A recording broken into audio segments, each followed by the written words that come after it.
I got a pen right here. You need one? You got under beneath the wall. Okay.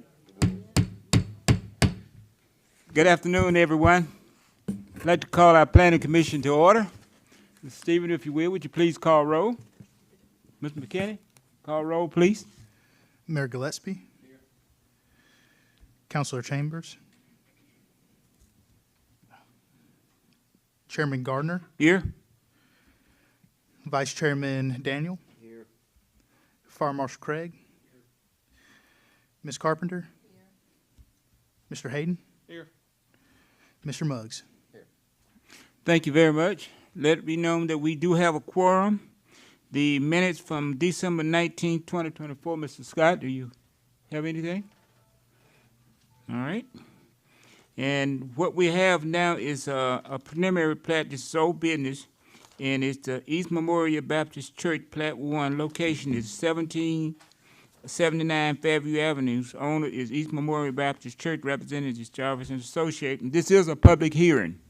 Mr. Chair, if I might, on the minutes, I'd like to make a quick comment on those. I do agree with the minutes, but I would like to have, for the record, for it to be recognized that in one part of it, when it talks about the Gaddis Pit Road, it is during our discussions, it was brought up several times that it was prescriptive, and I think it is recognized as that. But we, the city, are not doing any maintenance on Gaddis Pit Road. So I'd like to make sure that's in the record.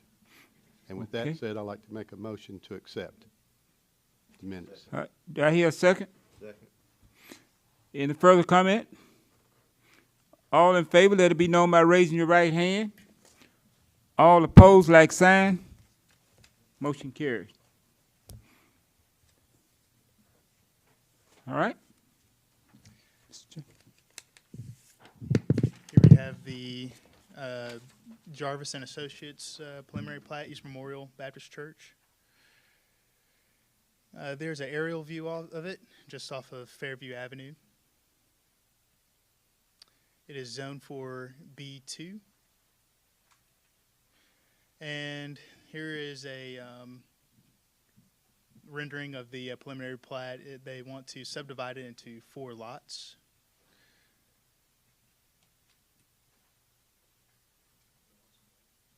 There are some waivers, sidewalks and curb and gutter. Just sidewalks. Okay. Any questions? Are there any questions? Thank you very much. This is a public hearing. Is it anyone like to come up and speak? This is a public hearing. Is it Mr. Scott? I was going to point out a little bit of information. Well, I guess everyone's figuring out we're in a new venue, so our visuals are a little bit different than we're used to. So that's why I'm keep turning my head trying to figure out which one to look at. But you may or may not know, but the parcels, or what appears to be a road behind, the ABC store and that bank there, that is not a public road. That's a private drive, and currently they're just separate parcels. And part of this plat will incorporate those parcels into the church property, so it'll remain a private drive, and there's some easements on it. And then, those 2 northeastern portions. I know we've been asked a little bit about the sidewalk waiver, just to kind of point out that, there's not really on Fairview, and that's potentially I don't know if Fairview is going to have a lot of pedestrian. On the McQueen Smith extension, that's certainly up for discussion by the planning or by the commissioners. Something to keep in mind is what we have done in the past for commercial properties like this is if and when it develops commercially, or if it's needed for the type of development, the site plan process allows us to require sidewalks. So it's just something to keep in mind, just depending on the type of development. So. All right, thank you, Mr. Scott. This is a public hearing. Is there anyone else like to come up and speak? Is there anyone else like to come up and speak? Hearing none, I close the public hearing. Mr. Daniel, would you please read in the, let me see where it is. Yeah, read in the preliminary.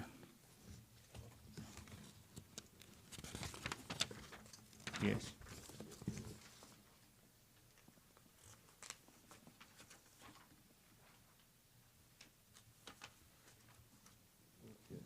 Yes. Resolution preliminary plat, East Memorial Baptist Church, Plat 1, January 16th, 2025. Whereas East Memorial Baptist Church has presented a preliminary plat of East Memorial Baptist Church, Plat 1, for consideration by the Planning Commission, and whereas the proposed development is located inside the city limits at 1779 Fairview Avenue, and whereas a public hearing on the proposed preliminary plat was held on January 16th, 2025. Now therefore be it resolved that the City of Prattville Planning Commission hereby approves the preliminary plat of East Memorial Baptist Church, Plat 1. So moved. Thank you. Do I hear a second? Second. All right.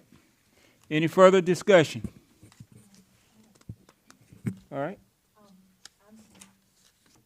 I understand the sidewalks not being on Fairview or whatever, but I know they've done such a good job with the sidewalks on whatever, Old Farm, whatever it is. Is there a plan? You said that if we granted the waiver or whatever, they could be required to put it in at a, I just want some explanation about the sidewalks in case. Correct. The zoning ordinance site plan process allows us to require sidewalks when it's reasonable. So, and we look at probably similar considerations that the commissioners would look at, sidewalks in the area or what it connects to, or what, if it were a 100% auto, there's not going anywhere, a sidewalk may not be a wise thing. You may not want someone walking on that side of the street. So yeah, staff will look, the city engineers here, the planning staff, the public safety staff, so we would kind of similar considerations that you would. Any more comments?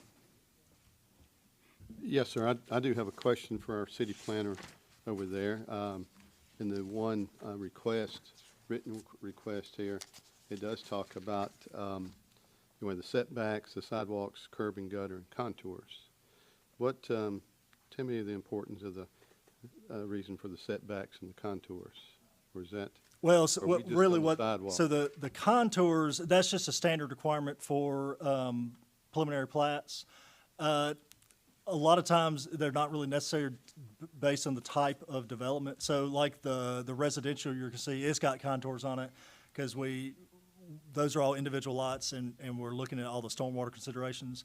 This is a big commercial, so it's gonna have to follow all the stormwater requirements per lot every time they turn it in. So the contours weren't important and in fact, contours are something the city engineer or city planner can waive. It didn't mean building setbacks, it meant building footprints is what that should have been for. So the existing building we typically require on plat. This one, we know where East Memorial is brand new and it's nowhere near. The point of that is not to create a non-conforming lot. So like if you're subdividing like a house lot, you don't want to do the line right against the wall. So again, in this one, staff felt that was a reasonable waiver request. So. Okay. Thank you. All right. Any further comments? Hearing none, I call for the question. All in favor of this preliminary plat of East Memorial Baptist Church, Plat 1, let it be known by raising your right hand. All opposed, like sign. Motion passed. Thank you. All right. Next item on our agenda is preliminary plat, Jamie Morris, Plat 1. Location is 279 Gardner's Road. Owner is Arkadu Obanas. And this is a public hearing. Alabama Land Surveyor is the representative. This is a public hearing. We have the Jamie Morris plat. This is postponed from December's meeting. Here's a location of the proposed property. It is zoned for R4, just off of Gardner Road. And they're just subdividing into 2 lots as of right now. And then this is a future, what it could possibly turn into.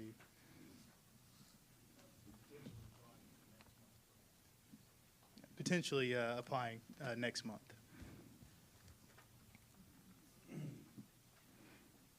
Okay. Is there,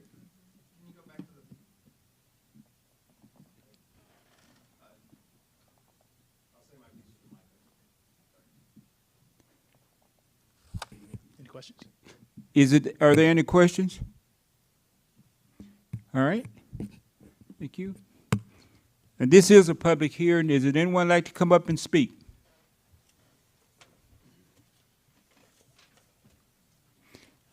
Good afternoon. Chris Stamper, on an adjacent property to this lot here. Is your mic on there? I'm sorry? It is on, isn't it? The mic is on? I'm sorry. Okay. Yep, sorry. Chris Stamper. We own an adjacent lot to this request here. If you could go back to the one where they have the proposed possible lot look like. I don't know if you can see the contour lines on that right now at all, but that cul-de-sac is on a grade that's probably 20 degrees of a valley where that turnaround area on the cul-de-sac would be. It's a significant drop-off, probably 30 feet at the high side, which is on the bottom of that graph, to where the bottom of that contour line goes. Having walked the property and seen the improvements done to it with the removal of trees and things like that, I don't know if any of you have. I don't know that that's a tenable option. And I'm also not real happy about the fact that they're planning on subdividing the lot and then putting, because it's zoned R4, which I'm not real happy about either, they're putting multifamily or multi-dwellings on that lot itself. I know there's 3 acres there, but a lot of that land is not usable for building a home. Mr. Scott? Yeah, I'll just point out, so, go back to, so today's hearing, the request today is just a 2-lot subdivision, the one that's on the screen. The proposal on that next screen, that is what the developer is telling us he wants to do on that second, the 3+ acre lot. He intends to apply for the February meeting, and that would be the time that this would actually be, we just did that just for visual, but if you got a letter on this one, you'll get a letter on the next one. Okay, but if we don't subdivide the lot today, that doesn't become an issue in February. Well, he could always come back in February with the new design. But yeah, today he's building a house on that the front side of it, on the yeah. front one. So he's trying to divide off the larger portion so he can do something further down. Okay, and the last meeting, we had a discussion about the access to those, what that cul-de-sac would be. Was there enough space? That sort of thing. Again, if you're concerned about emergency vehicles and safety and garbage truck turnarounds and stuff, think about that on a 20-degree down and a 20-degree uphill slope. Yeah, and that'll certainly be part of the review when that application comes in. You know, our fire marshal will look at that, the city engineer will look at that. So that'll be, if and when, you know, that comes in, that will be considered then. Yes, sir. Okay, if and when. Yeah, All right. well, I say if he doesn't apply, he doesn't apply, but if he does, and again, the similar notification process will happen, letters signed, you know, agenda published, so. Okay, thank you. All right. Thank you very much. This is a public hearing. Is it anyone else like to come up and speak? Give us your name and address, please. I'm Jamie Morris, 226 Eagle Street, Prattville, Alabama. The first thing I like to say, this right here is just for the first, dividing for the first home. The rest I will try to get 6 more homes back there. It's in the description that he gave. I don't know where the idea of multifamily comes from. That's not even the intent. Those are just single-family homes that I plan on building. And if anybody been up by the property, the house is 2,700 square foot, so it's a nice-sized home. You know, we're trying to bring up that community right there. It's not nothing tacky that we putting up, and it's not multifamily units. Those are single-family homes that we're building. It's not any flag lots as well. We're going to build a street back there. I've been talking to Scott since August about this, so I don't want any confusion or no misunderstanding, you know. So I got a civil engineer working on everything. We're going to have civil drawings, and we're turning it into the city. So everything should be on the up and up, you know. So I don't know where any of the confusion is coming from. Mr. Chair, if I might, Mr. Morris, and, well, right now, I guess where the confusion is that the property was zoned for multifamily years ago, decades Okay, I ago. got you. I understand. And I guess when you look at it, and there has, in the previous meeting, I don't believe you were here. No. But Yeah, I missed the previous meeting, but like I said, I just want to clear everything up because those are all single-family homes and they're decent-sized homes as well. Like I said, if you ever drive by there, you can see the size homes that we're putting up. And I have been by there, and I think I've seen some of your work before, and I think you do a great job and everything. But that is what has a lot of folks concerned. Some time ago, way decades ago, it was zoned for multifamily. But now I will go ahead and mention to you, I am not a flag lot proponent. Yeah. And this is basically what you're trying to create here is a flag lot. Well, like I say, the full development will have a street coming down there with a cul-de-sac and everything.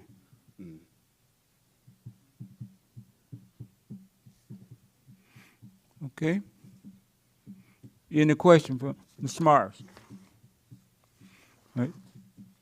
Thank you, Ms. Morris.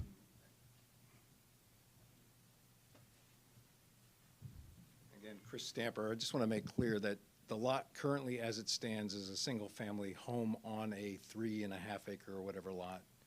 It is subdivided, or it is zoned for multifamily homes in that area, right? The R4 is zoned for that. What you're doing by allowing the subdivision of that lot is essentially putting multifamily homes on the lot that exists there now. You've got one 2,700 square foot house, whatever it is. I don't disagree that it's not a nice house up front there, but now you're putting 6 more homes, 6 more families on the same lot that had a single family home on it. What's that? We're just voting on the one subdivision or one lot. Turn your mic on, please. At this point in time, at this meeting, we're only what's brought before us is just dividing those two, one into 2 properties, the one lot and the large 2 second lot. Correct. So they are still our zone R4, which I agree. I think we would like to see it zoned correctly, is where it needs to be zoned correctly. But right now, it's just the 2 lots being divided as of one property into 2 lots. Right. The next meeting is a whole different. I understand that, but what my point is, you're putting on a lot now by subdividing it, more homes than were initially envisioned on the lot.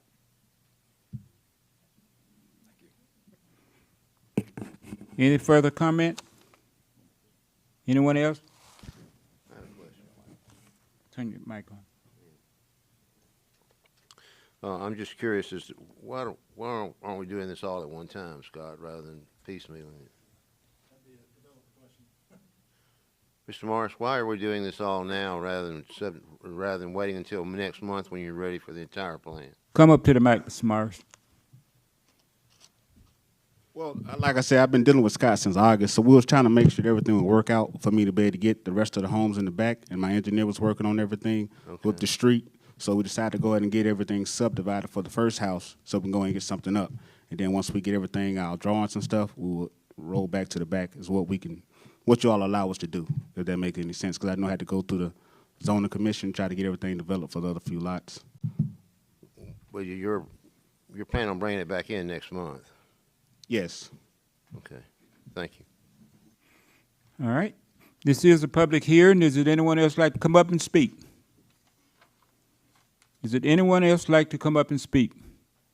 Hearing none, I close the public hearing. All right. And for the preliminary plat, Ms. Carpenter, would you please read it in? Preliminary plat, Jamie Morris, Plat 1, January 16th, 2025. Whereas Jamie Morris has presented a preliminary plat of Jamie Morris, Plat 1 for consideration by the Planning Commission. And whereas the proposed development is located inside the city limits at 279 Gardner Road. And whereas a public hearing on the proposed preliminary plat was heard on January 16, 2025. Now therefore be it resolved that the City of Prattville Planning Commission hereby approves the preliminary plat of Jamie Morris, Plat 1 with the following waivers. 1, subdivision regulation 4.3, additional infrastructure improvements, including sidewalks and curb and gutter. So moved. Do I hear a second? Second. All right. Are there any further comments or questions? Yes, sir. Mr. Mayor. I think we've had several discussions about other different parcels of property around Prattville before. Some of it's been about various egress, ingress, some of our public safety challenges here and there. And, you know, and every case is basically different, in my opinion. As I stated here just a little bit ago, I am not in favor of flag lots. That creates many more challenges. And just recently, there was a challenge around town because of different, but it was egress in from the back side. Public safety vehicle had to go in there. And the flag lots, I think, is creating issues. The terrain, not all lots, as I've mentioned before, are really buildable. And I do respect the Morrises. I've known them for many, many years. But with the fact that this is R4, to me, it all should have been really laid out better. It should have been zoned appropriately. It does look like it's going to be multifamilies, units on it, and if this is separated, he can still come back and build multifamilies in there, which I think is unfair to the surrounding property owners, homeowners. And so I will not be supporting this. And I'm going to ask everyone else to use their best judgment, vote their conscience, but a flag lot and then the multiple units that will be back there are just, I think, inappropriate for this piece of land. Thank you. Okay, is there further comments? I have a comment. I agree with Mr. Mayor as far as the zoning is concerned. I don't have the experience with the flag lots that you do, but I understand they can be of concern.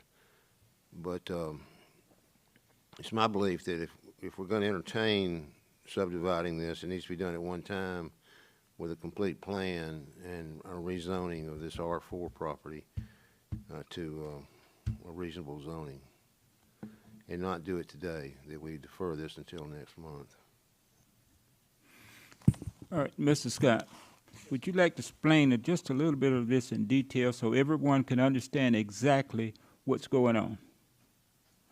I'll do my best. So today it's a 1 3+ acre lot with a house under construction. The proposals divide the land into 2 lots. So lot 1 will be the one with the house, and lot 2 will be the remainder amount. So that's all that's being requested today. And you know, the developer has informed you that he potentially will be coming back in the near future to further subdivide the larger lot. I will say the subdivision regs do have specific regulations on flag lots. One of them is the stem or the flagpole, if you will. So visualize an upside down flag in this one, but the stem or flagpole has to be 30 feet according to the regulations. This is 50, so it meets. If this were going to be called a flag lot, it would meet what was in the flag lot section of the regs. I know they carry issues with them, and it is zoned R4. The whole. Can we go to the zoning map? I certainly don't know the long-time history of why some of a lot of this area is R4, and it certainly probably could be rezoned at some, just the slide.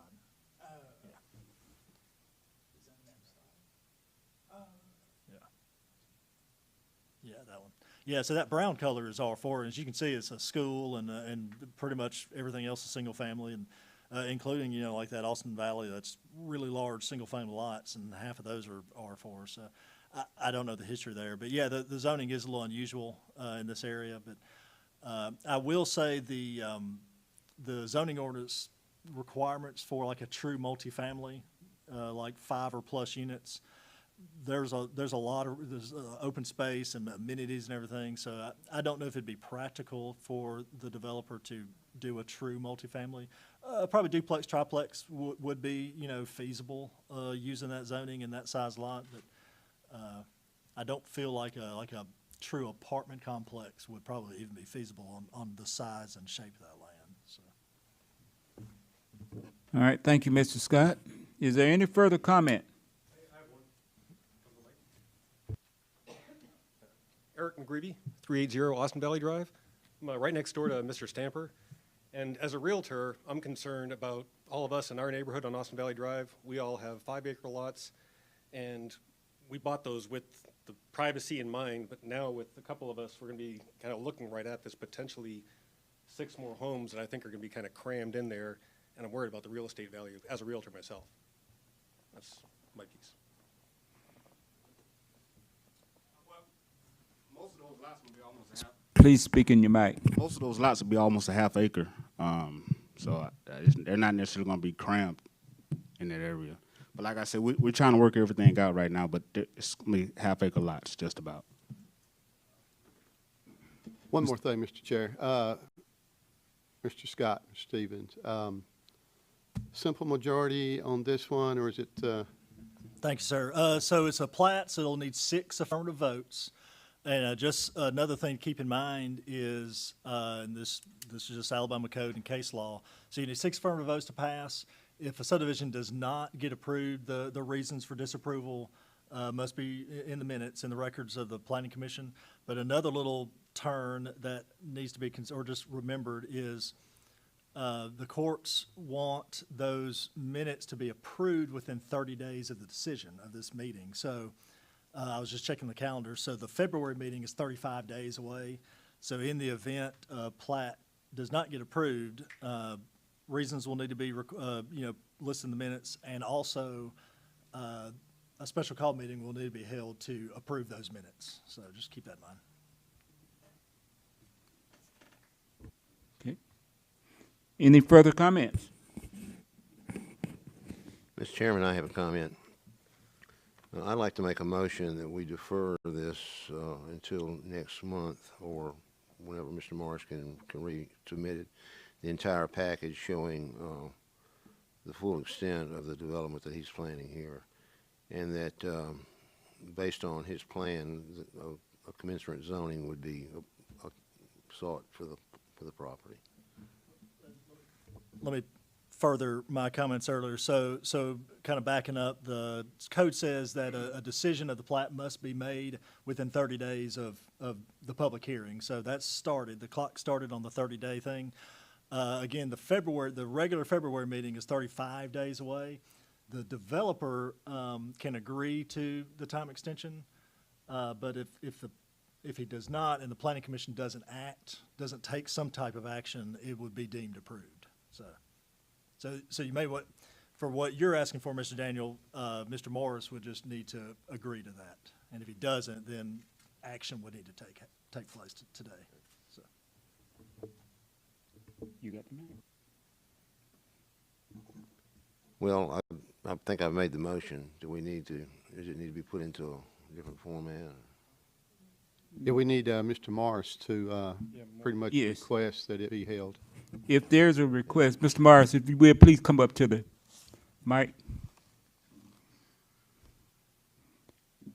Now, is there such a question for Mr. Morris at this time by anyone?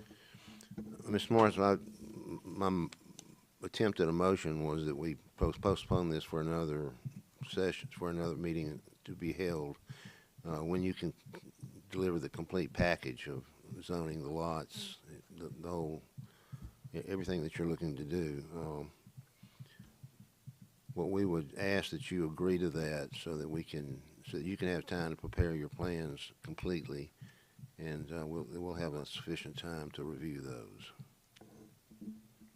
I would prefer we do something about the first lot right now, because I already have my house started and basically almost up on this first lot. And the next meeting is when, Scott? The 9th of February? The 20th of February. The 20th of February. And I don't think this affects your house that's under construction at all. I mean, We can push it to the 20th of February. I'm fine with all of that. That's fine.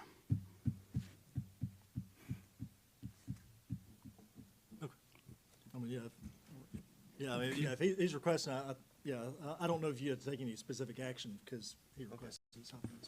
Now, Now, would you please, ask the question, would you please request again? I don't think I have. He requested it. Oh, he okay. Yeah, we don't have to do it. He's requested postponement, so it's just postponed on the Mr. Chair, I do have a request. Okay, If our staff could get with Mr. Morris and make certain that we all get on the same page and then communicate with us just as much as legally as possible, so that way we can make certain everybody is informed. And then, well, there won't be any further announcements made, no more signs will be put out. So if anybody here needs to put in your calendar already, the 20th. Yes, sir. Thank you for saying that. So what I was saying earlier about another application would have signs and letters and everything. Since this is going to be a postponement, we won't do new advertising. It'll just be postponed to the next month. So that's February 20th, the third Thursday of February, same location, same new location, same time, 3 p.m. So you, like the mayor said, you may want to go put that on your calendar. So it won't be a new application. It'll just be a modified plat, but a postponement from today. So you saying that we won't have to resubmit anything new to you all? We're just going to modify this original document or Well- something like well, that? you'll need to What would I need resubmit, but it'll be the same application. So it won't be like a new application, but you'll turn in the updated plat. So Okay. we'll get that up. did you understand what you were saying, Mr. Morris? Is that you update your plans for February the 20th? Okay. Okay. All right. Thank you very much. So, all right. The next item is a preliminary plat, Kingston Heights. Location is Davidson Drive. Owner is SRN3 Developer Corporation. This is a public hearing. This is a public hearing. Hello. Hello. Hello. Bria Hudson, City Planner. Here we have the preliminary plat. So here's just an overall look at that property and the surrounding communities around it. This property is currently zoned R3, which is single-family residential. Here is the proposed preliminary plat. Please note that the property has had a previous zoning amendment request, which did not pass, and a master plan that did pass in the October meeting. The applicant will go more in details about the proposed right-of-way, green space, the pond, and lots. Please know that the average lot size is below 9,000 square feet. Do y'all have any questions for me? Are there any questions? Thank Thank you you. very much. This is a public hearing. Is it anyone else like to come up and speak? While she's coming up, I will point out, we received an email that's been printed out this afternoon, so it's been given to everyone. It's the one from Mr. Byrd, if he's here. We printed it out and handed it out. Good afternoon, Sarita Harmon, 327 Austin Valley. What I would like to actually bring back to light is all of the questions that we had about public safety, egress, and the things that came up previously in the last meetings that weren't answered. I can go back into those if you like, or will they be answered prior to the approval of, while I know the amount of homes has decreased based on the PUD, none of the other questions about the wildlife, public safety, any reviews was answered during that time frame. I think Mayor? any information, any questions you have now would be a great time to repeat them again, please, ma'am. Okay, we were talking about public safety as far as having access for fire, police, and things of that nature. One of the other questions was, this is, I think, 50 acres, if I'm not mistaken. of those 50 acres, how many acres were being used to build on? I can't remember some of the. Hold on, sir. If you're gonna speak, you need to come and speak in the mic because this is being recorded. And some of the other questions was, I know it was approved that they will put a gate adjacent to Austin Valley area, or a fence, if you will. But how much usable acreage would be used to be built on? Because there were easements with power lines that were there. So hearing from the developer with regards to some of those questions would be great. All right? This is Chris Stamper again in Austin Valley. Getting back, I'll start with the public safety issue. I don't know if any of you have sat on not Austin Valley, but Upper Kingston Road or Gardner Road or Powell Road when it's school pickup or drop-off time around the hours in the morning. With that many more homes in that area, that makes emergency vehicle access to those areas at a time of school pickup or drop-off twice a day almost impossible. A big concern for me. The lot's 9,000 feet is less than a quarter of an acre per lot, so I haven't counted the plats there, but I'm assuming 50 acres will give you roughly 200 homes. Small homes in an area around the schools are probably going to have a lot of young drivers. There are frequently accidents on Upper Kingston and the access to that neighborhood already because of young drivers. I just ask that you consider that as a public safety issue with that density of housing in an area that is not developed to handle that initially. Thank you. All right, thank you very much. This is a public hearing. Good afternoon. My name is Patsy Duramus. I'm at 222 Juniper Court in Prattville, Alabama.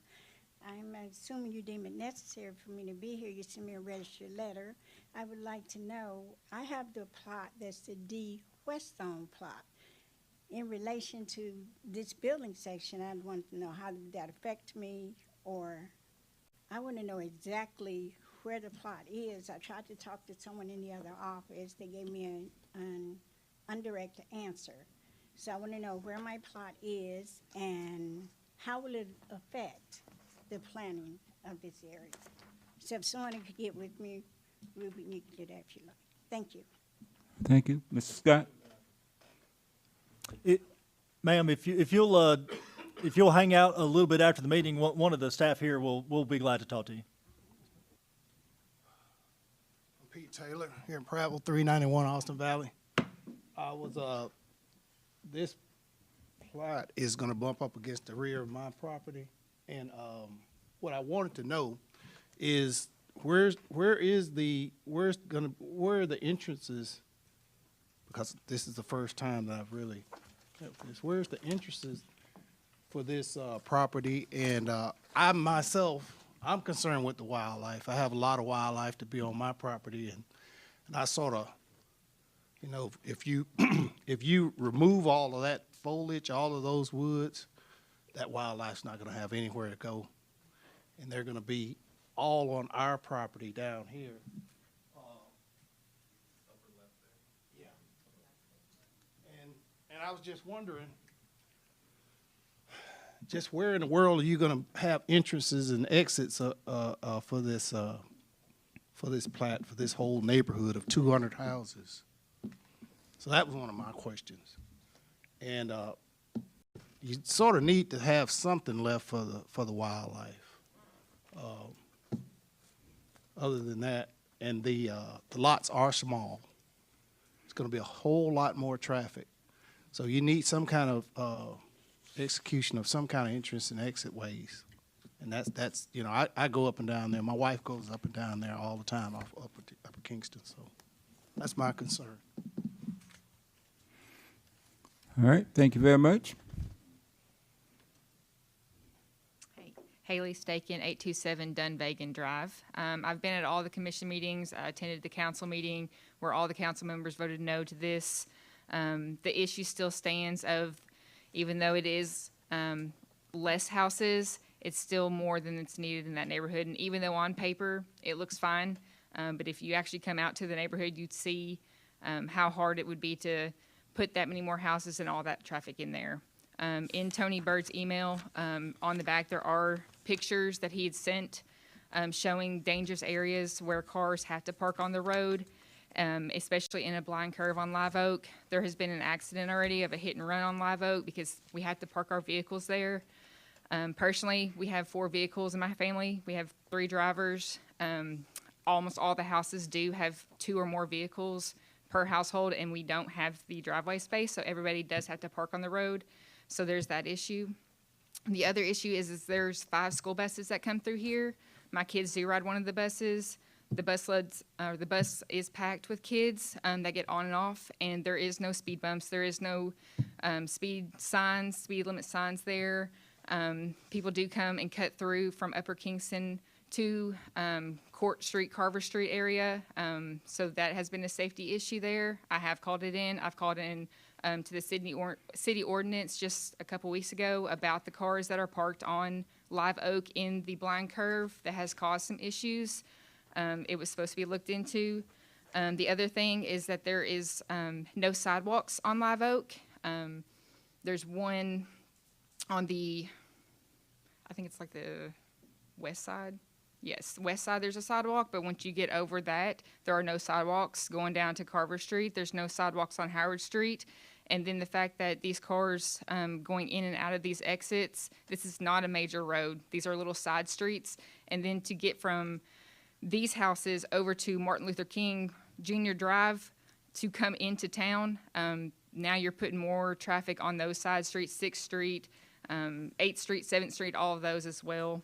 It was supposed to be that a traffic study was supposed to be done, and I still to this date have not heard of it. I know that one of the commissioner meetings that there was a contingent vote on this.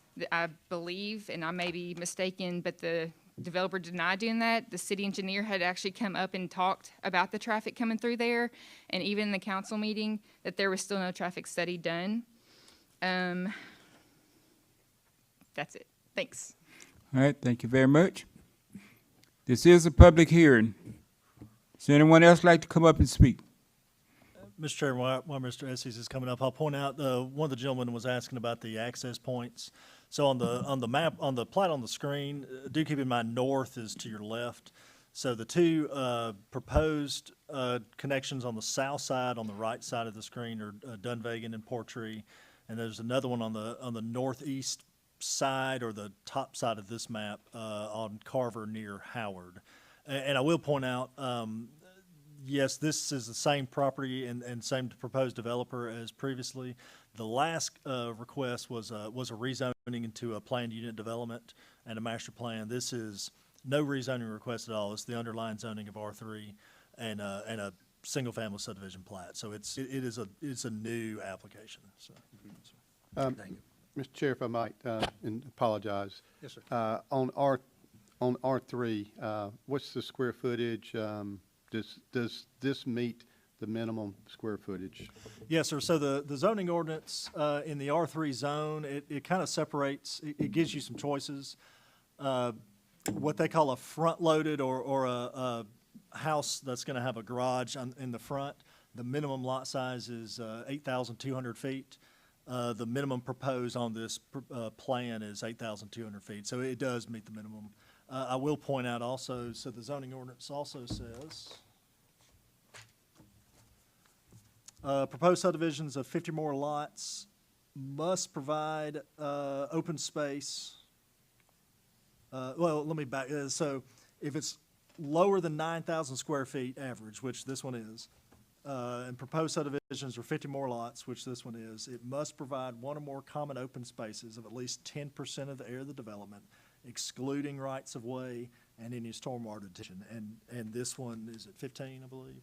Yeah, that's correct. 13.5 acres, which is 25% of the site. Oh, 25, so okay. It exceeds it by double. Excuse me, please identify yourself. Sorry, my name's Jack Estes. I'm a representative of Roush Coleman Homes, the developer of the project.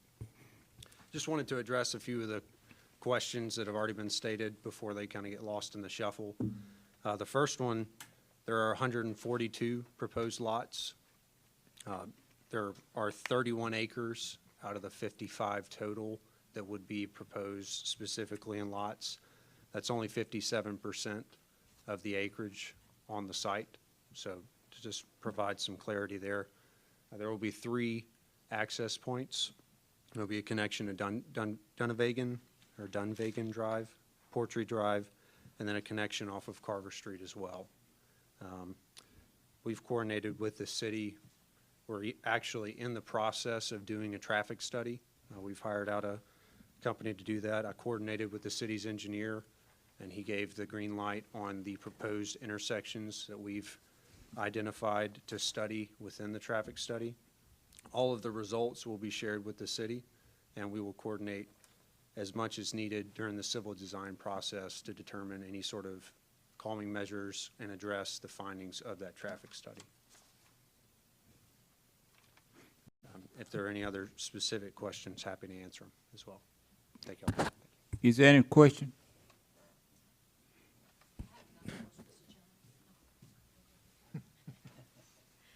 Sarita Harmon, 327 Austin Valley again. As far as green space, in the previous plan that was done or proposed, there really wasn't anything for prospective tenants and or their children there.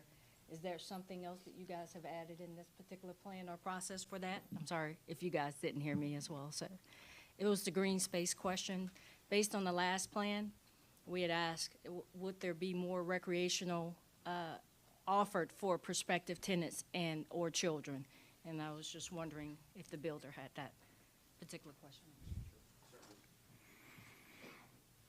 One very important clarification, these are not tenants. These are, yep, we'll be selling these homes, so the homeowners. The green space, I know it's hard to see on this particular preliminary plat layout because of the topography lines that were added onto the site, but along the, what would be the eastern street, there's about a 50 to 60 foot strip that'll be a community access point to the green space back there, and excluding the detention pond, we meet the requirements of the regulations. So we will be providing common area open space within the development. All right. It's still a public hearing.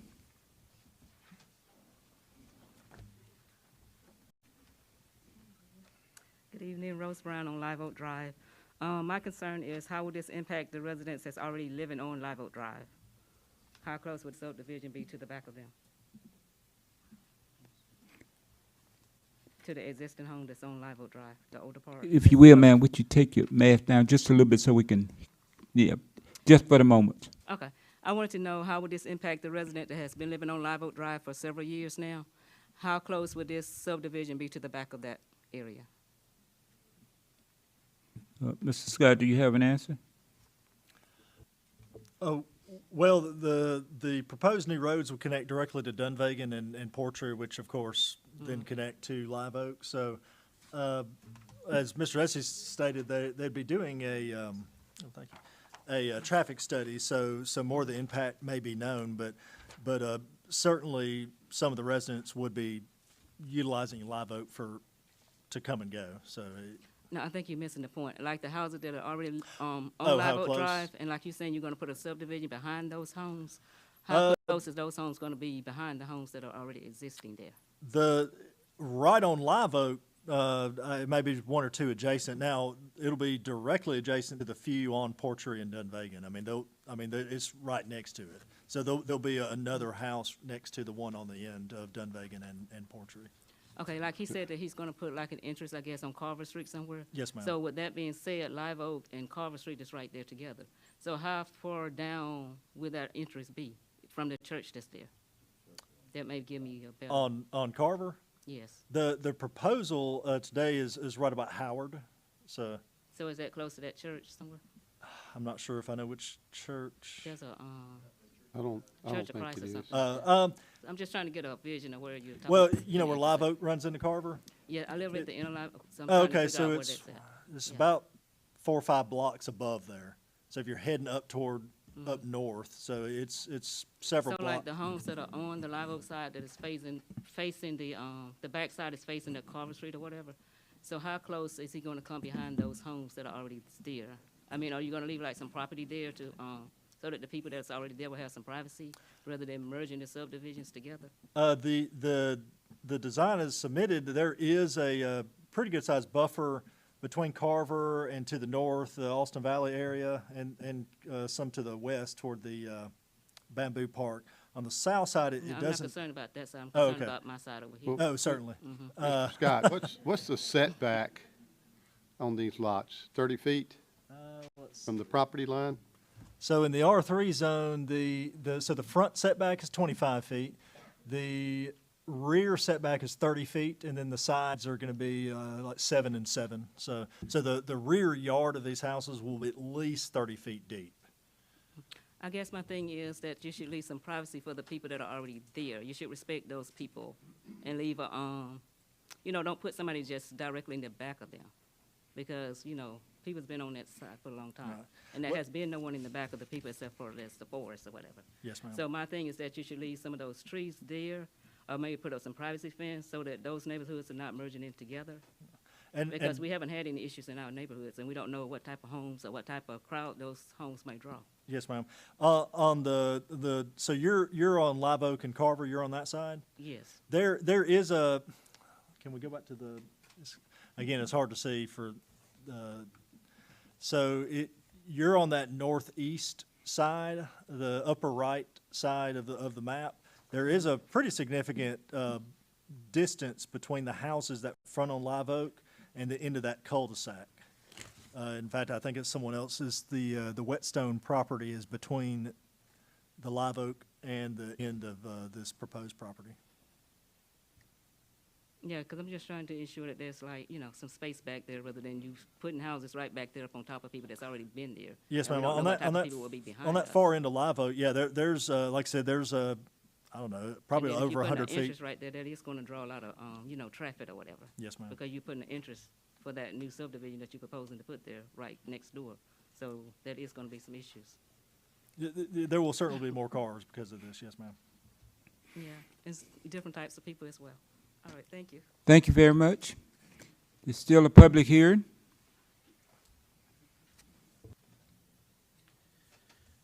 Wade Newman, 960 Fireside Drive. I just wanted to bring up a couple of points, factors to consider. Not against development at all. I think it's a great thing to bring to the city, and I know we should do it. The only thing I would say is, like I told my teenage driver the other day, just because you can legally do 55, if it's icy or rainy, you might want to take those factors into consideration to slow down. So again, here where we've got an area where we've got two factors I'd like for you to consider, which is one, that volume. I think this development could be successful based on volume. You got too many people trying to leave out of these roads onto these other main feeders. It's causing a problem. So I think there's a tipping point with what exactly needs to be the right mix or number for this to be developed out. And the other factor I'd say that plays into that as well is we've got that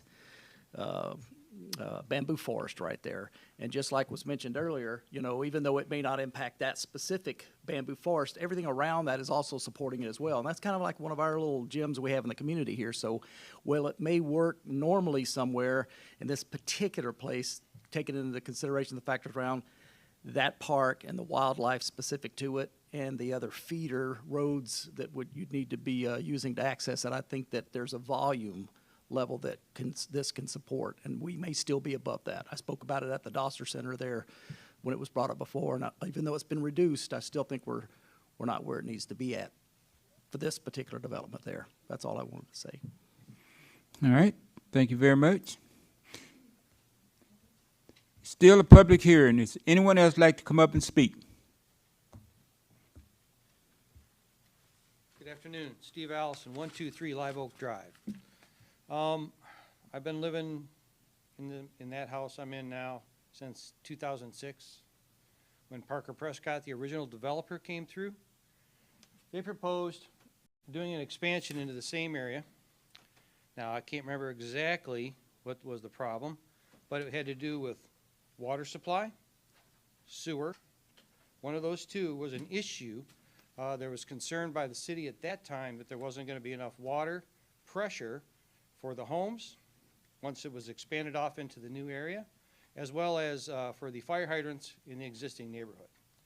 Now, my kind of question to you people is, has this been looked into and addressed before we allow 140 more homes to come into the neighborhood?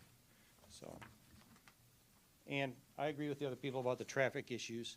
Live Oak Drive is a cut-through, used very heavily during the school year between high school students, junior high, and so on and so forth. I think something would have to be addressed, speed bumps, something like that, to help curtail the speed and slow down the traffic coming through the neighborhood. Thank you very much. Thank you. Mr. Scott, have you heard anything about the fire hydrant and what have you, the water pressure for the neighborhood development? Yes, sir. Well, I don't know that we did specifically on this submission, but I know the last one, the water department or the water authority provided a letter, and, you know, and the last submission had, I believe, about 100 more residential units.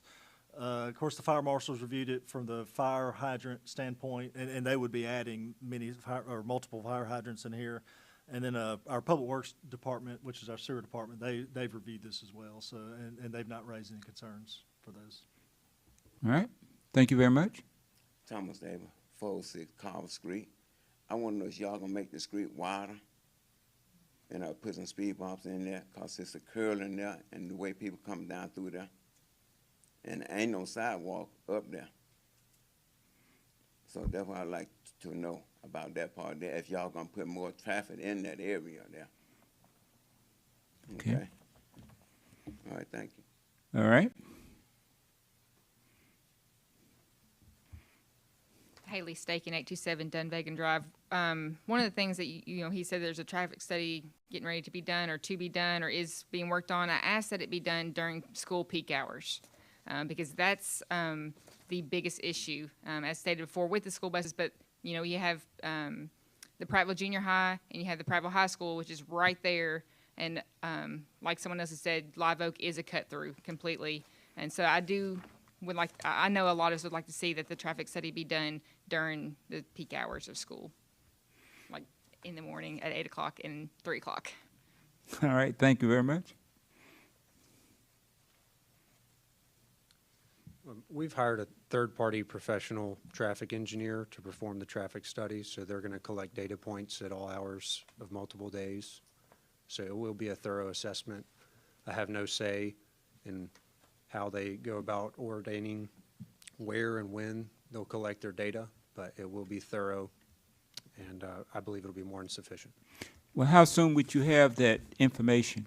We should have it complete within the next 4 to 5 weeks, and so we'll be able to address it during the civil design phase of the process, coordinate with the city as the civil design plans are being finalized and approved by the city, or going through the approval process, I should say. Mr. Mayor? Yes, sir. Mr. Chair, thank you. Couple of questions here. Yes, Since sir. you back up to the microphone. The green space, how about going a little more detail on the green space for me? What exactly, are you curious what all's there? Yes, what are your plans for the green space? Currently, we don't have any sort of specific playgrounds or anything of that sort planned. Pretty substantial financial hit, losing 100 units off of this plan from what we originally proposed. We had a lot more flexibility to do a lot more things with that previous plan, but after multiple requests from the city, multiple requests from residents for it to remain R3, we're proposing a much more simplified plan. So it will be green space to adhere to and meet the requirements, but that's the extent of it as it's currently planned. Okay, so basically we just need to plan on grassy areas with Well, it'd be maintained by the trees. HOA, but yes, Okay. sir. It'll But be no, kept. no true playground, green space amenities. Well, swing we're sets and- proposing exactly what's within the regulations currently. Yes, sir. Okay. So you do have a traffic study done or being done? Yes, sir. So No, you we wouldn't coordinated with mind the if we city held engineer. this until that traffic study comes back, would you? We would, yes, sir. We would like a vote today. Okay. We don't feel that a traffic study is going to greatly alter the preliminary plat or this stage of the approval process. Okay. If there's any findings within the traffic study, they're going to be more street-related, and we'll be able to incorporate any of the designs, requests, or findings into the design at that point. I understand. Yes, sir. But I hope you understand that, taking a vote up here is very serious as well, as just as your home building is as well. And Certainly. usually the more information you have, the better outcome we can have. Certainly, certainly. We understand that, but we feel that, I mean, given the sure fact that we're losing 100 units based on what was previously proposed, that plan was approved. We feel that there shouldn't be any issues that would arise out of this plan that wouldn't have arisen out of the previous plan, and we are in process of doing that study. So we're going to coordinate with the city based on the findings, and we're going to be a good partner in that regard. So, All right. Thank you again. yes, sir.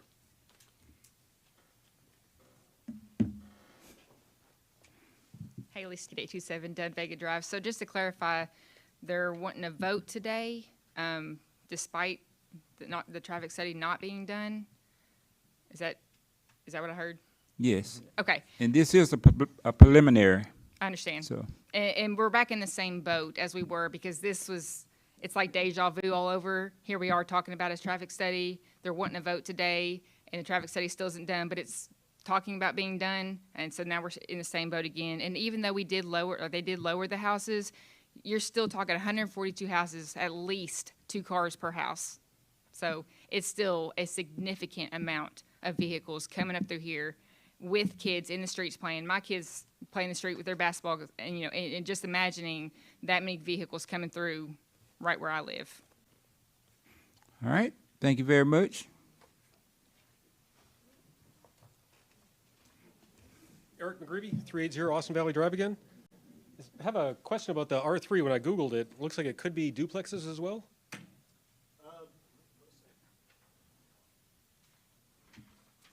But that's not the current proposal, though? Correct, yeah, They're all and single family. the only way to do a duplex in an R3 was through a special exception, which they would have to go to the Board of Adjustment. There'd be a public hearing very similar to this, and that would have to be voted on. So they couldn't just, it's not outright permitted. It's an additional process. I was trying to look up the lot size of the existing homes on Dunvegan, and that's another concern of mine as a Realtor, that I got friends on Dunvegan, and they seem a lot bigger than 9,000 square feet lots currently. And then as we're heading north from the existing lots then to Austin Valley, where we have $650,000 homes just sold last month, it just seems like a weird transition, how we're going to much, much tighter, the bare minimum 8,250 square feet that's allowed. Just from aesthetics and real estate perspective, it just doesn't seem like a smooth transition at all to me. Go ahead, Mitch.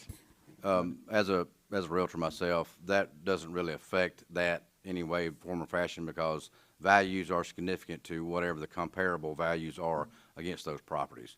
So a smaller, newer home moving into there's many, many neighborhoods around that have multi-use neighborhoods. Highland Ridge is one of them. They've got some that are 1,300 square feet all the way up to 4,000 square feet in the same neighborhood. Wind Lakes, there's numerous. Any louder development is all going to be multi-use. You've got small garden homes to large $500,000 homes or better. So values are considered only by what their comparables are. So they're not going to come in and value a 2,000 square foot house is not going to be the same value ratio as a 4,000 square foot house that was built 5, 6, 8, 10 years ago. Just the likelihood of it selling, though, where A right house now of this size that they're going to build will sell very quickly because we don't have any inventory. No, I'm talking the existing people on Austin Valley Drive. The 5 people who had privacy in their backyard, now they have 200 homes to look at, is my point. Yeah. Thank you very much. Pete Taylor again, 391 Austin Valley Drive. I don't think it needs to be done without the study. I don't think a vote should be taken. It's very, I just don't believe that that's a good idea. And like I said, nobody said anything about the wildlife. He's saying that there's not going to be any space other than for the houses and the yards, entrances and exits. But it's going to run a lot of wildlife from out of there. Deers, red foxes, all kinds of wildlife. And I think, I know you guys, I'm a developer too. I build small houses, I build houses, and I know you guys want to move forward in it. I love Prattville, live here all my life. And we do need to move forward in progressing in Prattville, but we do need to slow down and do it. So I think the study needs to be done before it's voted on. Thank you. There's still a public hearing. Is it anyone like, Rose from Live Oak Drive. I agree with Mr. Taylor. I think that this should be postponed until the next meeting so that we have all the facts in front of us, because I feel like it would be wrong for you all, you know, if you do approve him to start building, and we haven't done a strict study, so it would be, don't seem like it would be beneficial for him to do it after the fact. It needs to be done before a decision is made. but this is a preliminary, ma'am, and it's not. I understand what I'm saying. I don't think he needs to be approved to start building or do whatever He's not. until everything has been taken care of. Yeah, this is the plan he has. He still has to come back with better design of it. Like this is like Henry Ford going to his accountants and saying, I've got an idea for a car. And then them saying, no, I need a completed car. And he says, I need money to build the car to show you what it looks like. So this is just step one of several steps. So the traffic study can freeze him because just because we approve a preliminary plat does not mean we have to approve the plat. Okay.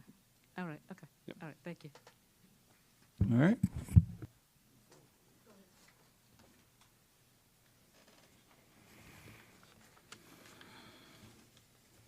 Hi, my name is J.D. Burton. I live on 812 Upper Kingston. I border the property, my property borders in Bamboo Park. I understand and have the same concerns as people that have spoke here before. I know that y'all are in a unique position. I'm not against development. I think if it's done properly, it could add to the unique characteristics of Prattville. This is a unique area. It is not a big giant cotton field out in an outskirt somewhere that it would be more appropriate to have lots of that size, and the amount of lots seems to me would be more appropriate. It's next to the Bamboo Park. There's multiple springs in there, multiple wildlife. We have 3 springs on our property. I haven't heard anything about that. That you're looking at a piece of property that, to me, if I had a magic wand to make everybody happy, there needs to be far, far fewer lots in there, much larger, more green space that accommodates everybody's concerns here, property values, safety concerns, access, traffic, everything. To me, you're putting way too many homes right in the middle of something that it won't fit. Like I say, it's not in an outskirt area where you could have much smaller lots, traffic would be easier. So I would encourage you to consider that if you're going to put a subdivision or a new development in this particular area, that the lots be much, much larger. And then that would help solve some of these issues that our fellow citizens and landowners are addressing today. Thank you. Thank you very much.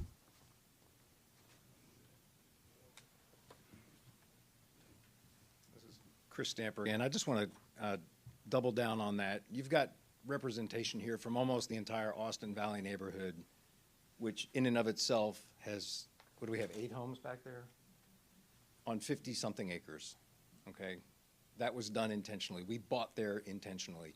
You've heard from us, you've heard from all 4 sides now of that lot, and you're still planning or preliminarily approving 140 homes to be put back there. That it doesn't fit, it's not consistent with what the people around all 4 sides of it want.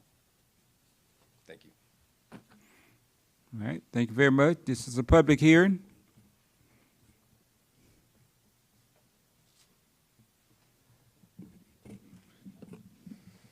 Just to address some of the previous comments here, I mean, one of the main things we do, as I've mentioned at all the previous meetings over the past, well, it's almost been 6 months now since we originally reached out to Scott. We build first-time homebuyer housing, and that is still one of the biggest issues we're seeing across the state. It's across the Southeast, and broader on a national level as well. And so I understand the concern of the residents. I certainly want to be respectful of their properties and the investments that they've made. But what we're proposing to do here is what the city has deemed as an appropriate use for this land. We're providing a plan that meets all of your requirements, and we're trying to provide affordable and attainable housing for first-time home buyers, people that are trying to downsize. We're providing affordable housing and meeting a serious need within this community as well as other communities across the state. And so we don't feel that we're doing anything out of the ordinary. We feel like we're adhering to what is stated and required within the city's own regulations, zonings, and ordinances. And so I certainly empathize with what they're saying, but we feel that this is a great plan, and we feel it's going to be a positive impact on the community and on Prattville as a whole. All right, thanks again. Yes, sir. All right, this is a public hearing.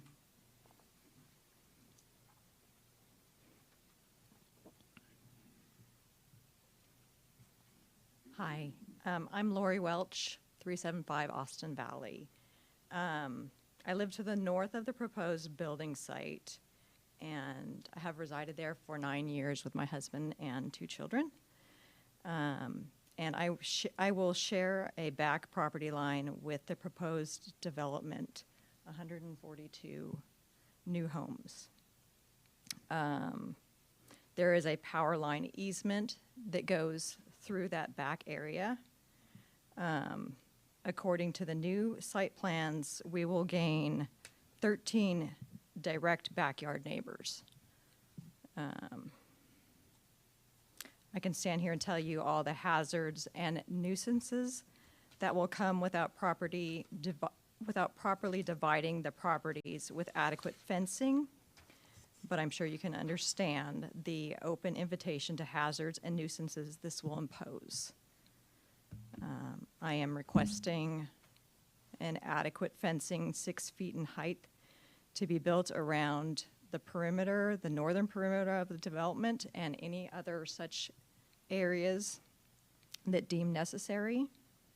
I feel it would be beneficial not only with the displacement of the wildlife, but also for the protection of all parties involved.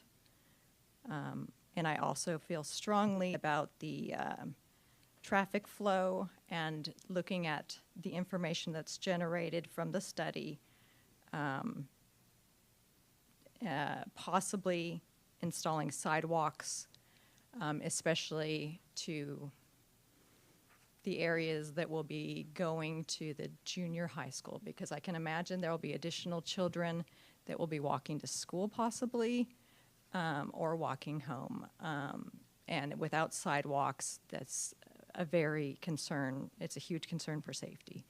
And yeah, so that's what I would wish. Thank you. Thank you very much.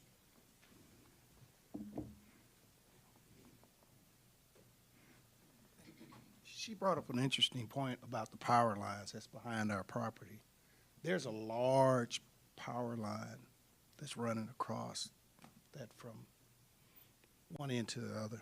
I was just wondering how far away are those, how far into or close to those power lines is that going to be? I think those power lines on the south side, on the back side of our property, Austin Valley. I'm at 391 Austin Valley.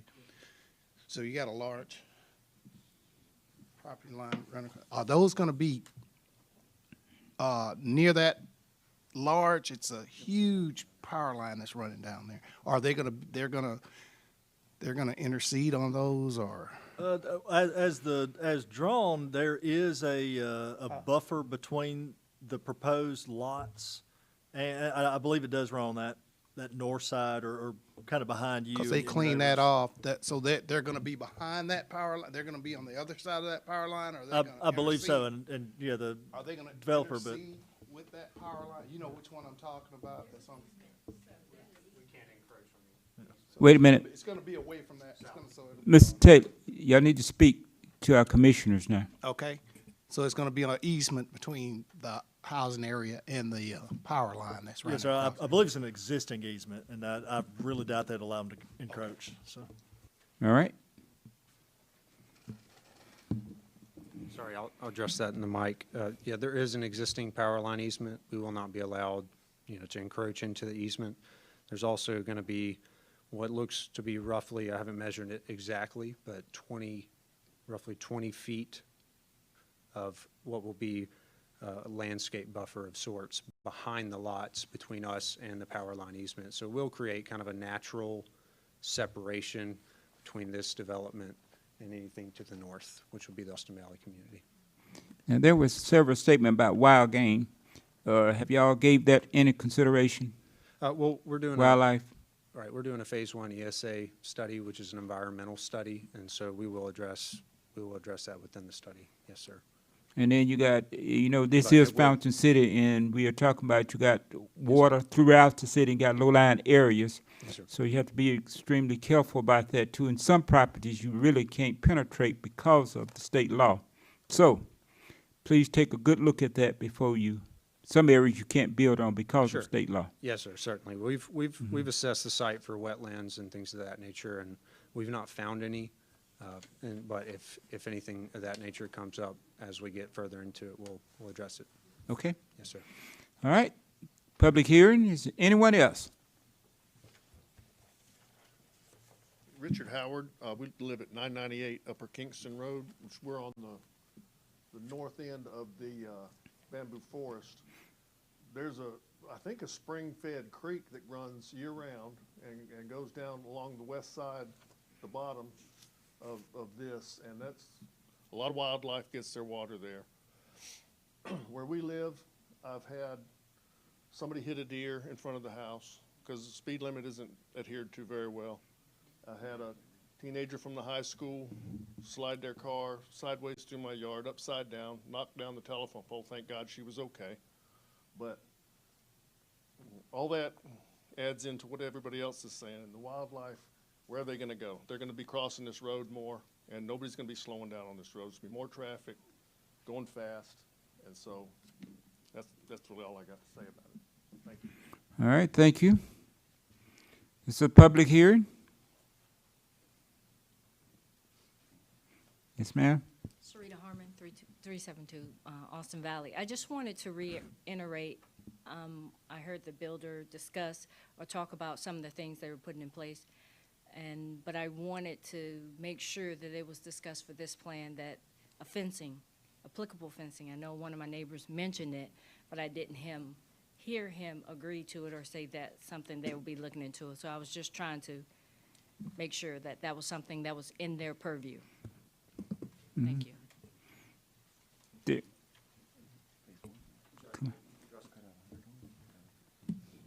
At this time, we will not be building a privacy fence around the neighborhood. There will be a natural landscape buffer behind the lots to the north. There's a power line easement as well, so there's going to be roughly 100 feet of separation between the first backyard and anybody to the north. All right. Any further comment from the commissioners?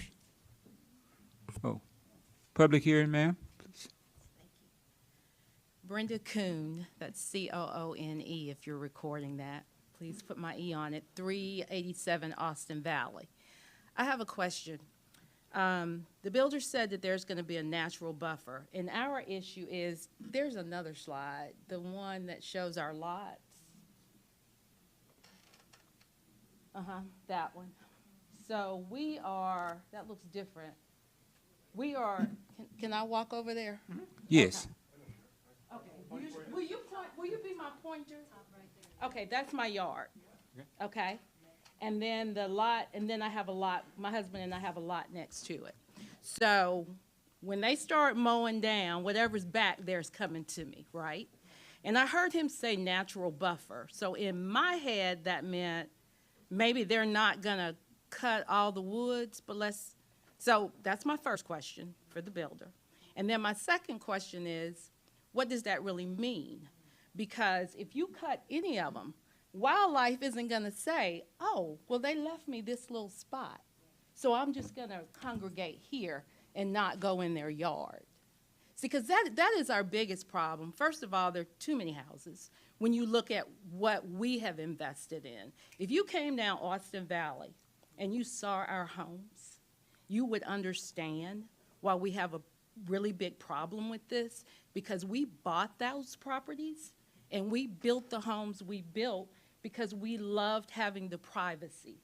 We have a neighborhood, but we have privacy as well. But all of that land that's back there, we already know that there's stuff in there. And there's a language that you use in the city council ordinances, and I'm gonna paraphrase it because I don't really know word for word, but if I was living next to you, Mayor, and I didn't cut my grass, there's some language that you use in there about me having to cut it because there could be potential vermin in there that could cause problems for the rest of the neighborhood. And I see it so many times where you want people to cut their yards, or you'll cut them and find them, okay? And I respect that. Okay, so what I'm saying is, why not apply that to us? Okay, because the same thing applies. Now you want to allow them to mow all that down, or the little buffer that they're going to leave, and they're going to send all that vermin to us. You know, where we go outside. You know, think about how you live. You have a backyard just like we have backyards. You go out in your backyard, you have a picnic, or you've got your fire pit, or you've got your deck, whatever you're doing in your backyard, right? That's what we're doing in ours, okay? So why allow them to take away our tranquility? You know? Mm-hmm. I mean, how do you use your backyard? We're doing the same things, a swimming pool, or whatever you have in your backyard. We want to just continue to do the same thing in ours and not be bothered. That's what we want. And when you cut that stuff is going to come out of there, and we don't know everything that's living in there. I don't want to know, and I don't want it in my yard, and that's where it's going, because I'm right there. But I would really like for him to speak to this natural buffer, because when I heard that, I thought, okay, I guess he thinks he's just going to leave a little patch, and then the animals are going to stay there. And that is ridiculous if that was the suggestion.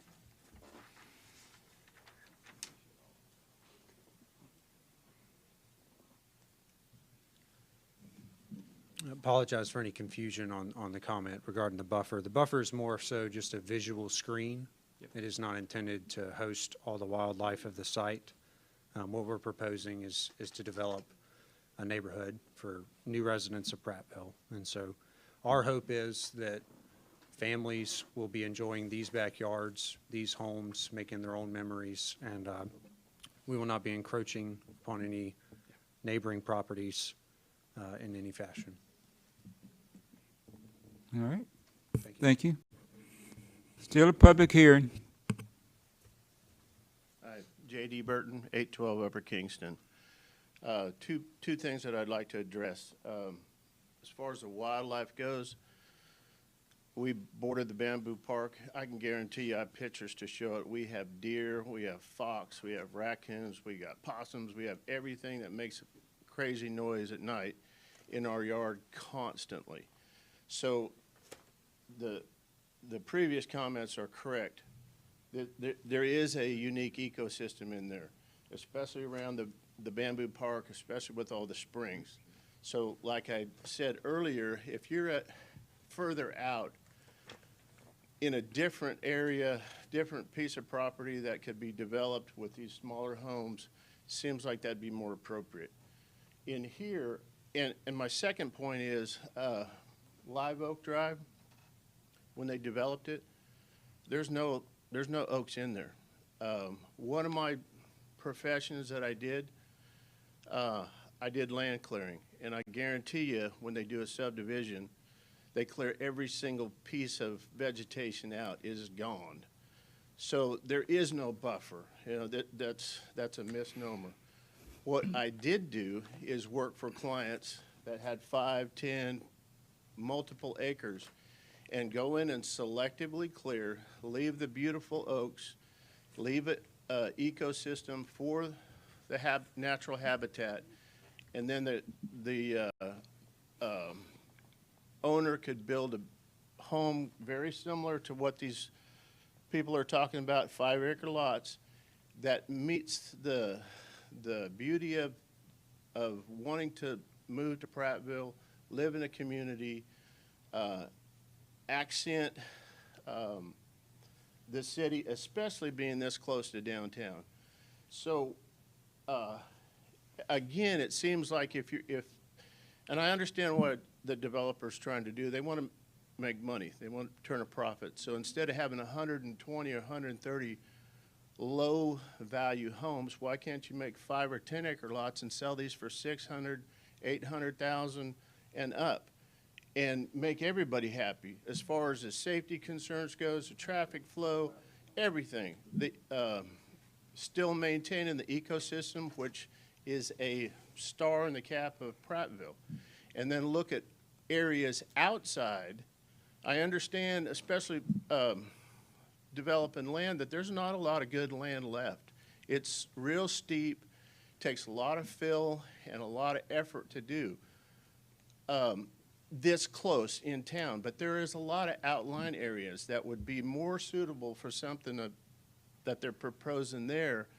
And if you do anything, especially next to the Bamboo Park, key off of that park to where this is it appeases the people that have already been there. We've been there for over 20 years. We bought our home from Jake Graves, who was a production manager of the Continental Gin. We are the second owner. That place has been there for eons. You wouldn't believe the stuff that we found there. So, again, it points back to there's too many small units in a pristine area that will impact everything that the owners have their concerns of. And I think I would encourage you that this is not appropriate for that area. It would be more appropriate in an outline area, and if you were to develop it, it needs to be much, much bigger lots and maintain some of the natural beauty that is there, because once you pull all that out, it's never going to come back. All right, thank you very much. Well,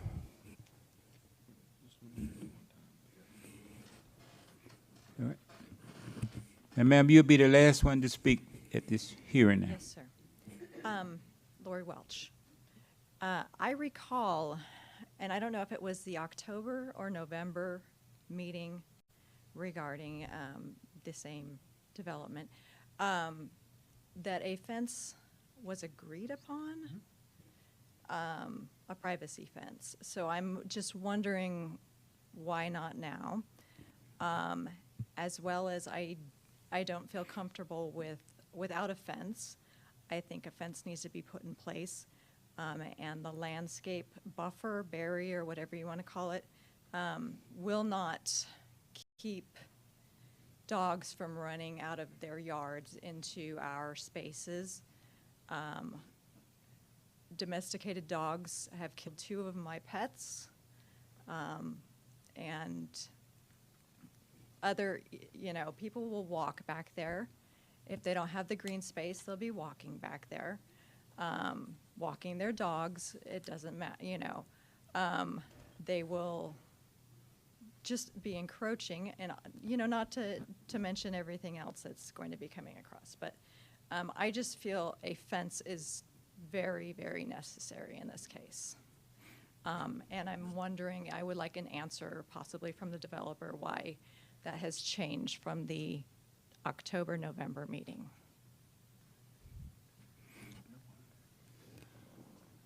Would you like to? You want me to? Okay. I think originally he had proposed 100 more homes, and we've cut that back, so that's cut a budget back. And so I'm guessing he's pulled that because of budgetary reasons. Yes, sir, that's correct. Yep. Go ahead. You had something to say? I was just addressing the comment regarding the fence, yeah. Right. And also, I'd like to say, we are planning commissioners. we're limited as what we can do and what we can't do. There's certain things that we can do, and if they are within line, then nothing we can do or say about it except, and this is a preliminary. Now, they're gonna have to come before us, and based on much what's been said, it's a challenge. Mr. Scott, is there anything that you'd like to say? Yes, sir. I'll kind of expand on what you're saying, Mr. Chairman, that, so the last request here was a PUD, a plan unit development, which was a rezoning request. It carries a lot more potential flexibility for the developer, but also more control on the city side. So part of the PUD, the city potentially could require a fence. It could require a lot more things. The request here is only a subdivision, no rezoning. Like Mr. Gardner said, there's certain things the commission can and can't do. The single-family residential subdivision, there's no provision to require a fence. So the city just can't simply require that under this request. So that's part of what's going on. I will point out, so the preliminary plat, yes, that's what's being voted on today. You potentially will not see it will not come back to Planning Commission. Construction plans will come to staff. That's administrative review. That'd be the traffic impact report would be part of that. And then, final plat, as long as it matches the preliminary plat, would be administrative review as well. So. All right. Is there any other commissioners like to speak concerning? Mayor? Scott?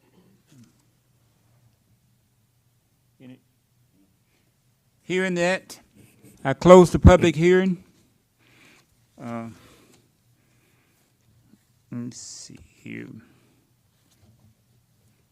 Mr. Mullen, would you read in the preliminary plat? Resolution, preliminary plat, Kingston Heights, January 16, 2025.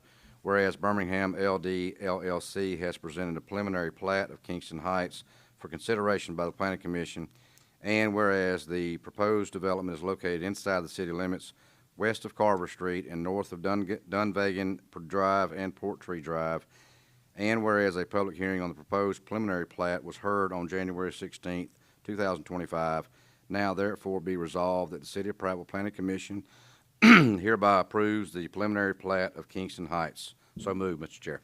Do I hear a second? Second. Got a second. Is there any comments from any of the commissioners at this time? We did get a second. Yes, sir, if you don't mind, I do. There's been a request about the traffic study, and I do believe that this is a very challenging area here, not only because some of the natural springs that are there, but also because of the current streets that we have in place. As I mentioned earlier, all these projects coming to us are different individual aspects of each and every one of them that we have to look at very closely. Now, it was mentioned earlier about some of the earlier or other subdivisions that are being built a little further out, and it makes it a lot easier.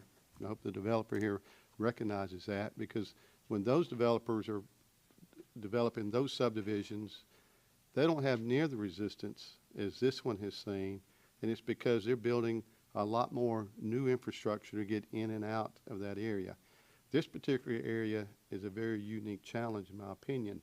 Upper Kingston, it is a very highly traveled area, but then also the angles of Upper Kingston.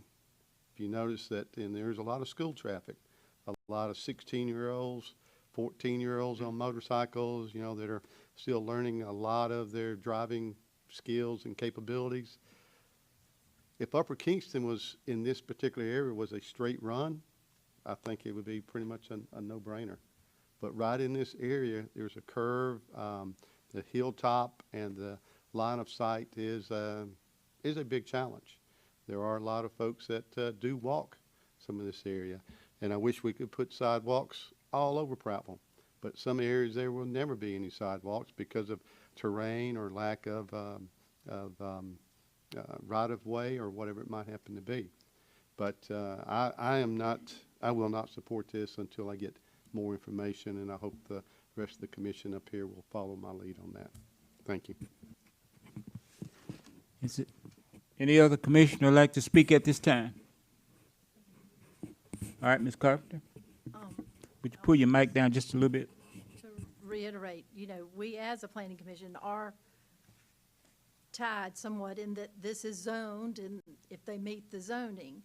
But I also want to say I agree about not supporting it today because we don't have all the information. I think this plan will probably change some, who knows how much, because we don't have the traffic study. We don't have the ESA study that you said was going to be done. I'm kind of disappointed because you knew the concerns of everybody. And you know that traffic is the number one concern we hear about, and yet the traffic study is in process. Well, I think it would help a lot to have that done so that, and even though this is a preliminary, and it might not have to come back before our eyes based on how things are done, I don't feel comfortable with that because I feel like when these studies are completed, there will be changes. Now, how significant, I don't know.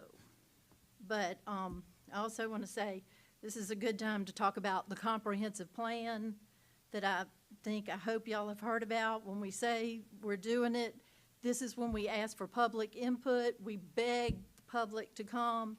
I wish somebody had come when we redid the comp plan, and maybe it would have been rezoned differently. But right now, this is the zoning. But I do think the traffic study and the environmental study could have a big impact. And I also, regardless, I know we've talked about putting these in other developments, whatever it is, traffic calming measures. I would like that to be considered. That's all. Sir, can I answer any of those questions? Please come up. The traffic study, we had a 5 to 6 week estimated completion date whenever we reached out to them. We reached out to them after our previous meeting last month with Scott and the city. That was a recommendation that we go ahead and get that in process. We are going to address all of the findings of that traffic study during the civil design phase. And so if it deems that there are traffic calming measures necessary, it's going to change the streets to some minor degree, but it will likely be an intersection or a roundabout. And so it's not going to be an overly material change to the actual layout or number of homes. And so we just feel that it's not really a fair request on this stage of the process to ask us to delay an additional, what could be potentially multiple months to get an answer on what's just a preliminary approval for the plan. I mean, we're going to be required to come back before the city and in detail lay out a set of civil plans, and we're trying to be as cooperative as we can. This has been a 6-month process for us already. We had to ask the seller for permission to get more time in order to be here. And so we just feel like we're being as cooperative as we can be. We're going to provide the results of those studies to the city, and we're going to address it within the civil design phase of the process. And so we're not trying to pull a fast one on y'all by any means. If we had the results, I'd present them to you today. I tried to coordinate with the city's engineer as much as possible when we were laying out the intersection points that are going to be studied. And so we are trying to be cooperative in that manner. We simply just don't have the results today because of timing of how long it takes to do a study. How soon would you have the detailed information that's been requested, especially today by the citizens in the area? How soon will we have the traffic study? Right. We were given a 5 to 6 week estimate, and so hopefully we'll have them by the end of February, first week of March. So, if we get them sooner, we'll share them sooner. I have a question, please. Yes, sir. Do you have a mix of units yet? Have you come up with a a profile on the type of houses, the average, not just the average size, but, you know, a mix of range of bedrooms, baths, Right. size, Yeah. that kind of thing? We don't have a specific plan set identified for this particular property. It's going to be pretty comparable to what's already along Live Oak, Dunvegan, I believe Sterling Ridge. So it's going to be anywhere from, you know, what we build on average is around a 1,600 square foot home. I believe a lot of the homes, I can't speak to all of them, but some of them are around 1,700 square feet, 4-bedroom, 3-bathroom, 4-bedroom, 2-bathroom, 2-car garage. So very comparable to what's to the south of it there. But we'll have a wide mix. We haven't set a specific plan line for this particular neighborhood. That'll be determined later on. But it'll be anywhere from, you know, 1,200. We've got plans up to 2,800 square feet, and so that'll largely be decided by someone other than me. But we've got a variety. Yes, sir. Any other commissioners like to speak? Have anything to say? Having none? Thank you very much. Well, we understand what the citizens want, but like I say, it's certain things that we can do and there's certain things that we can't do, and this is a preliminary. And unless, Mr. Scott, you know something that I don't know, we must vote in favor of it to a point. If not, within 30 days after the day, it will pass automatically if we don't, because this is a preliminary. Yes, sir. I'll kind of repeat what we said earlier on the Morris plat. So preliminary plat needs 6 affirmative votes to be approved. If a plat is not approved, the reasons for disapproval must be, you know, recorded in the records or the minutes of the Planning Commission. And again, just because of how the calendar falls and how the courts have decided, if it is disapproved, those minutes must be approved, or the minutes must be approved within 30 days. So a special call meeting would need to occur for those minutes to be approved prior to your regular February meeting. Yes, go ahead, Ms. Carter. For clarification, if it meets if it's zoned and it meets the requirements, there's really nothing that, you know, legally we could turn it down. Yes, ma'am. The reasons for disapproval must be, you know, clearly articulated and based on, you know, the regulations. It couldn't be because, you know, you don't like the color of paint or something, you know, it can't be something like that. So, it has to be If it meets the zoning. Yes, ma'am. Or the zoning and the subdivision regulations. Yes. But, and is there something, how do we know, how will we as a commission know what happens to this? When the traffic study comes, when the planning? Well, and in regards to the traffic study, if there are some specific, you know, requirements or thresholds that would be met that would cause concern, I think you could put some reasonable conditions on the approval of your preliminary plat. Our city engineer is here, just in case you have any questions for him. I'd hate for him to get out of here without speaking. But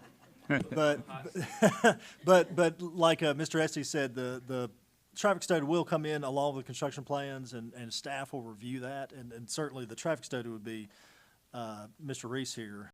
He'd be checking that out pretty closely. Right. So I would say the likelihood of the traffic study coming back to say the roads can't take it are very unlikely.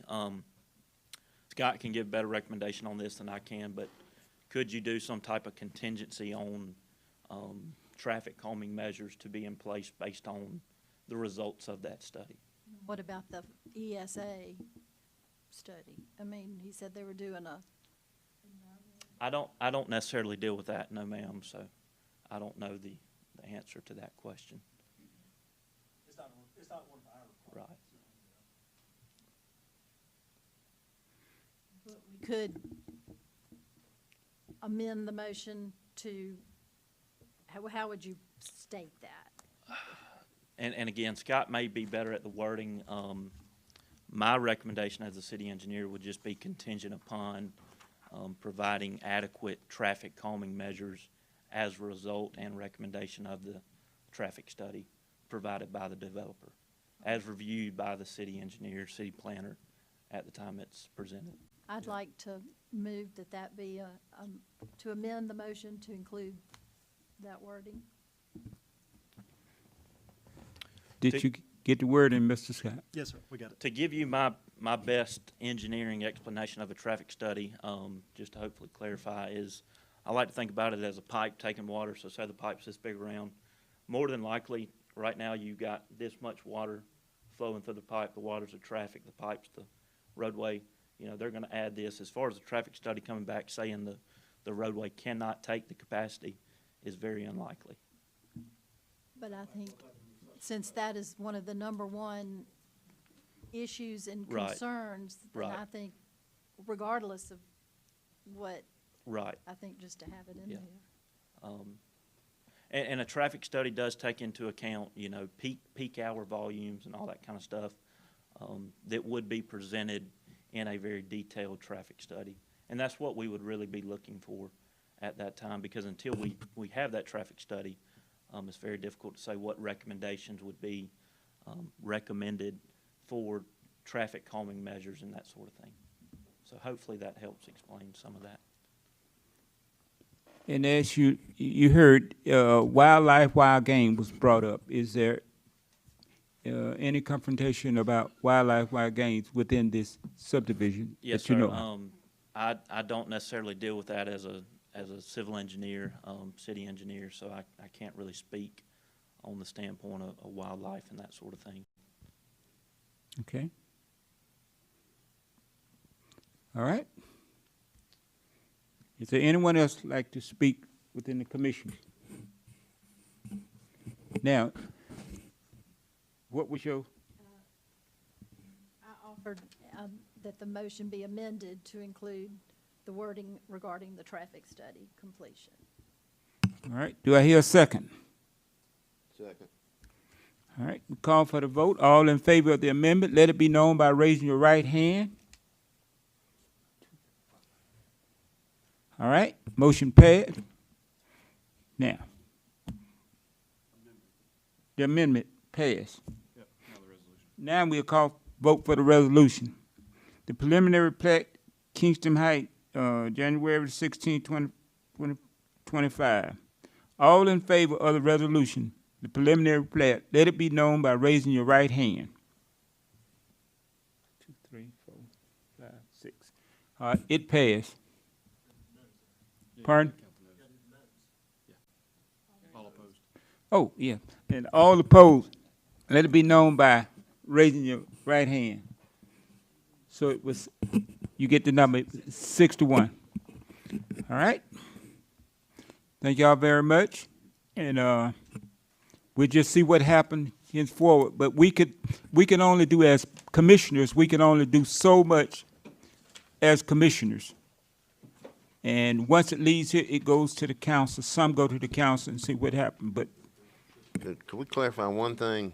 Do we have to have this back before 30 days? no, we good. Only if it disapproved. Okay. If it had been disapproved, then, yeah, but we good.